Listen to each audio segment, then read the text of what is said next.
David Wallace.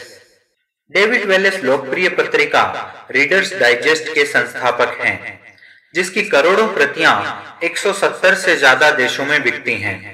Readers digest की सफलता के पीछे वेलेस के संघर्ष की कहानी छुपी है।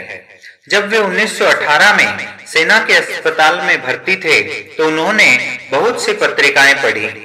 उन्हें पढ़ते समय उनके मन में यह विचार आया कि अधिकांश लेख जरूरत से ज्यादा लंबे थे।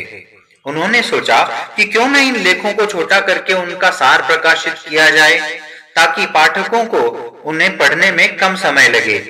अस्पताल से निकलने के बाद वेलेस ने संक्षिप्त लेखों का संकलन तैयार किया और कई प्रकाशकों के सामने अपनी योजना रखी।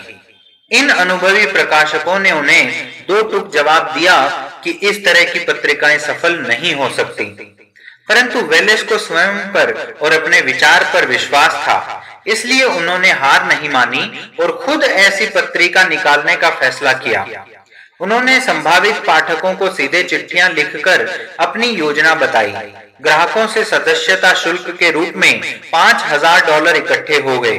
बहरहाल पत्रिका प्रकाशित करने के लिए $6300 की जरूरत थी, इसलिए उन्होंने $1300 उधार लिए और अंततः फरवरी 1922 से रीडर्स डाइजेस्ट का पहला अंक प्रकाशित हुआ।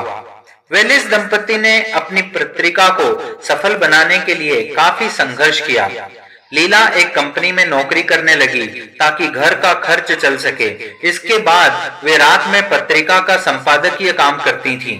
क्योंकि उनके पास पत्रिकाएं खरीदने के पैसे नहीं थे, इसलिए वेलेस लाइब्रेरी में दिन भर बैठकर लेख उतारते थे। कुछ साल में ही उनकी मेहनत रंग लाई और रीडर्स डाइजेस्ट सफल हो गई। वेलेस ने अंततः तथाकथित विशेषज्ञों को गलत साबित कर दिया। यह कहानी आपको सफलता 101 पुस्तक से सुनाई जा रही है, जो डॉक्टर सुधीर दीक्षित जी ने लिखी है।